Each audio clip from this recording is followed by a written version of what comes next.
Japan's Fair Trade Commission says that country will join U.S. and European regulators in challenging market abuses by Google, Apple, Facebook, and Amazon, the usual suspects.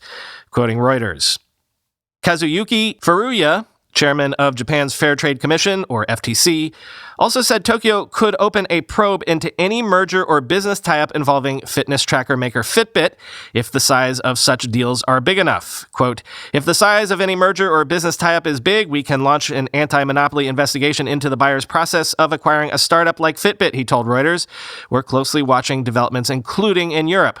EU antitrust regulators in August launched an investigation into a $2.1 billion deal by Alphabet unit Google's bid to buy Fitbit that aimed to take on Apple and Samsung in the wearable technology market.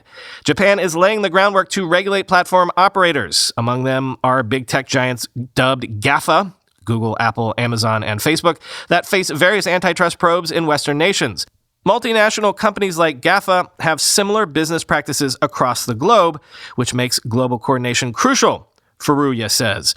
Quote, we'll work closely with our U.S. and European counterparts and respond to any moves that hamper competition, he said. This is an area I will push through aggressively, he said, adding the FTC was ready to open probes if digital platforms abuse their dominant market positions against consumers, end quote.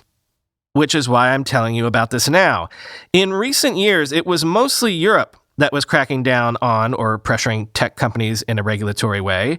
And yes, Europe is a big enough market that whatever new rules they enacted mostly had to be adhered to by the big tech companies. But still, on some level, you could set up two different systems, one for Europe and one for the rest of the world. And in the worst case scenario, you could walk away from the European market entirely. You wouldn't want to, but you could do it.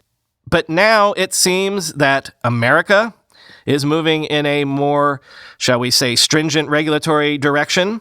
And if Japan is getting in lockstep as well, then yeah, any sort of ad hoc patchwork of regulatory compliance won't be possible. You can't walk away from essentially the entire first world market. Also, for the last decade or so, the argument could have been made, and was made, that those self-righteous Europeans were just overzealous in their ideas of how tech and business should work in the modern world. But if most of the entire Western world now seems to be lining up in agreement that maybe tech has gone too far, then maybe it's time to bow to reality.